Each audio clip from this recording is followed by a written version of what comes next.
Coincidências não existem, então vamos começar a prestar atenção nos sinais. Porque Buda adorava leite condensado. E eu também. Então como é que pode ter budismo vegano?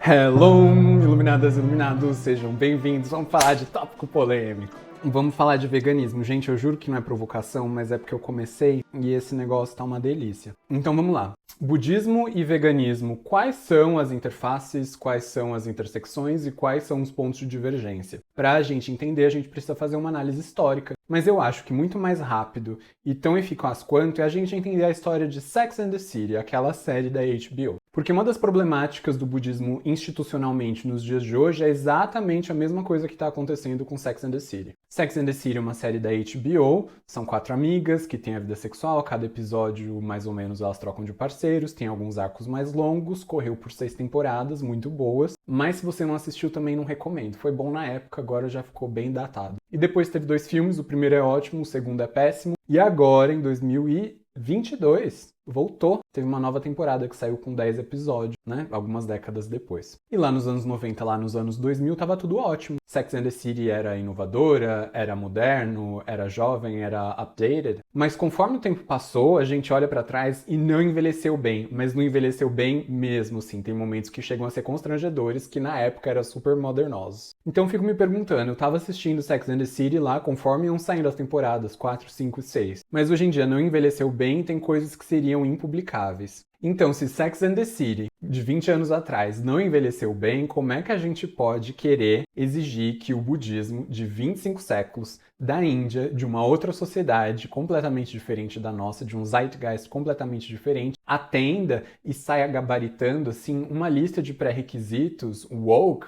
ou despertos, ou das nossas pautas atuais de 2022, quando nem o Sex and the City, que era moderninho há 20 anos, tá? Fica o questionamento. Voltando para a história do Buda. Antes de se iluminar, o Buda fez vários retiros, várias práticas, puxou mais por ascetismo, né? Ele vem de uma vida materialista, depois ele rompe com aquilo, vai para um extremo do ascetismo, quase da automortificação, e aí ele tá num jejum muito intenso, e tem essa garota que passa por ali e vê o Buda e fala, eita, esse homem tá desnutrido. Ela coleta leite de várias vacas e vai ali evaporando, vai fazendo tipo um leite evaporado, um leite moça, enfim, não tem a receita, faz tempo. Mas ela pega uma tigela desse leite moça, né? Essa mocinha fez esse leite condensado e oferece pro Buda. E ele, como não era intolerante à lactose, consumiu aquele doce, recobrou assim, eu acho que deu um kick da glicose, que ainda não tinha Coca-Cola naquela época. E assim ele encerrou o jejum, foi para a árvore Bodhi, sentou, meditou e atingiu iluminação, se tornou o Buda Shakyamuni, graças à ajudinha do leite moço. Então é verdade sim que o veganismo, que é uma dieta vegetariana, sem leite, sem ovos, sem mel, sem couro e evitando a exploração dos animais, tipo andar a cavalo, enfim, tudo tanto quanto possível, é em muitos sentidos admirável como movimento de consumo e como movimento político.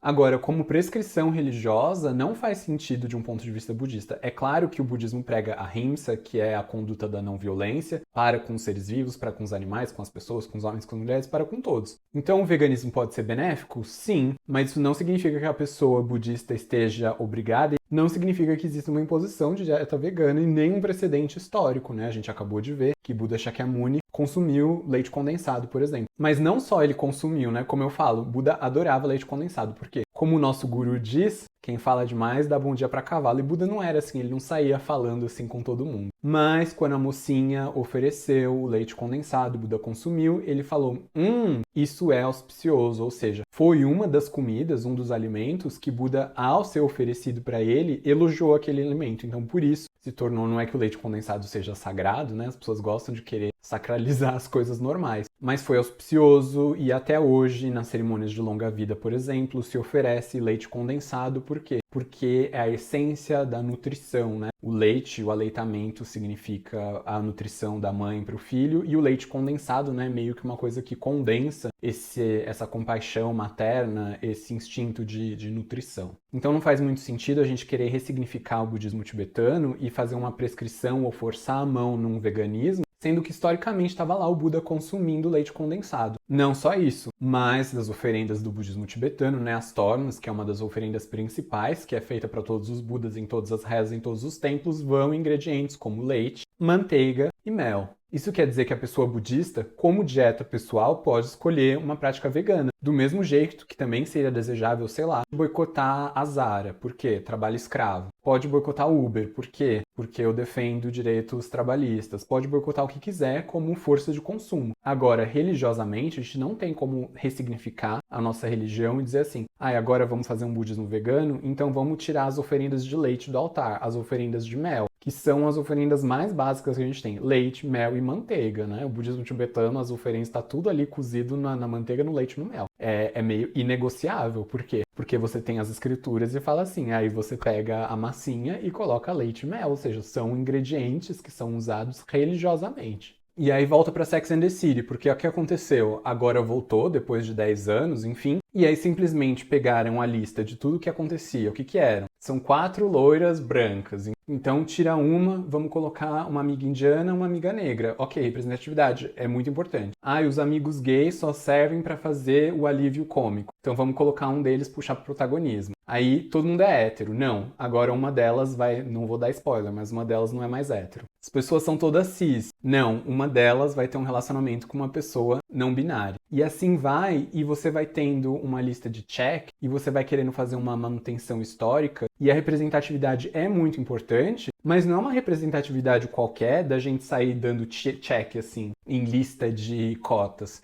É uma representatividade de qualidade, não foi isso que aconteceu. E a série tá super mal cotada pelos fãs, não é por causa de homofobia, de transfobia, de nada. É pelo descaso para com que essa representatividade foi feita. Ou seja, existe lugar para reforma no budismo? Existe. Quais? Aquelas que são contempladas pelos ensinamentos, que são, por exemplo, a igualdade do direito da mulher. Historicamente não aconteceu. Nas escrituras está apoiado. Então tudo que for apoiado das escrituras, a gente pode trazer como pauta. Agora, querer importar coisas externas do nosso dia a dia e fazer uma ressignificação histórica não é intelectualmente honesto. Ou seja, a gente pode pensar numa dieta flexitariana, fazer uma segunda-feira sem carne, fazer uma dieta vegana, mas a gente não pode trazer isso para a religião. E aí, como que ficam as oferendas? Como que a gente fica falando de veganismo no templo quando as oferendas têm leite, manteiga e mel? Como que a gente faz isso quando você tem 14 Dalai Lamas, nenhum deles é vegetariano? Você tem 18 Karmapas, né, que é o líder da outra escola. Tem acho que 2 ou 3 que foram vegetarianos, mas ainda assim é um vegetarianismo assim mais flexitário.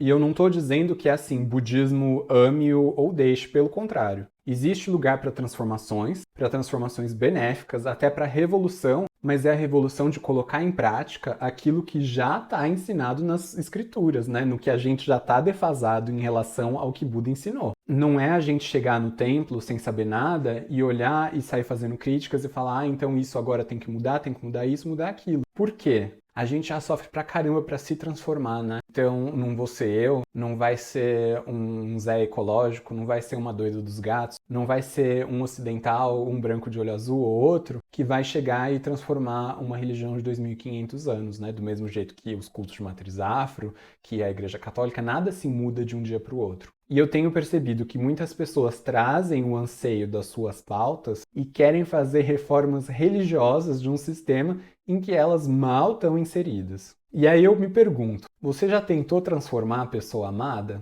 Deu errado, né? Então, transformar o budismo, transformar a história de uma religião e de uma cultura milenares é uma empreitada maior ainda. Então, o meu conselho é, se você quer fazer uma dieta vegana, vegetariana, flexitariana, a que for, faça. Eu acredito que exista mérito e que exista uma compatibilidade com o conceito budista de ahimsa, de não violência, sim. Mas a prescrição budista não é viver uma vida hidropônica e inócua, né?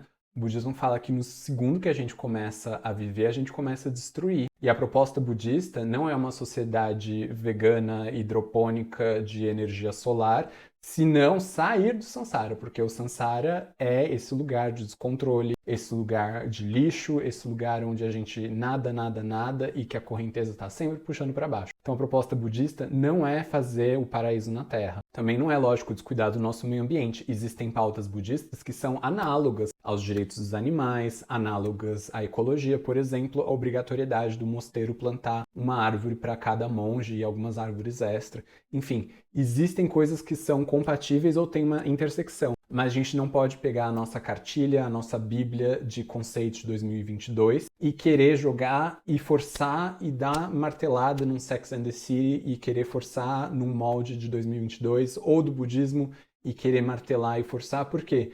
Porque a gente acaba cometendo um crime de desonestidade intelectual e desrespeito para com as tradições. Representatividade é importante, escolhas conscientes de consumo são importantes, mas a gente precisa saber em que ponto a emergência dessas pautas supera as nossas crenças religiosas. E lembrar que, como pessoas budistas, o que a gente segue é o exemplo do Guru, é o exemplo do Dharma, da tradição, e o exemplo do Buda. Buda adorava leite condensado. Você pode escolher não consumir. Cada um é livre para escolher as suas lutas, a sua religião, as suas pautas, mas, como pessoa budista, se a gente começar a se incomodar muito de a gente se sentir superior ao próprio Buda, eu consigo imaginar isso como um ponto de desconforto e talvez até como obstáculo no caminho. A gente ainda tem muito chão pela frente, muito ensinamento a praticar, muita coisa a melhorar nesse mundo, mas também com a aspiração de sair. Muito obrigado, essa é a reflexão do vídeo de hoje. Em Sex and the City, essa reforma de trazer pautas muito imediatas não funcionou muito bem e eu também acredito que a mesma coisa acontece com o budismo. A gente não tem como mudar a pessoa amada, não tem como mudar a história de uma religião. E existem tantos ensinamentos, a gente tem tanta coisa para praticar, né?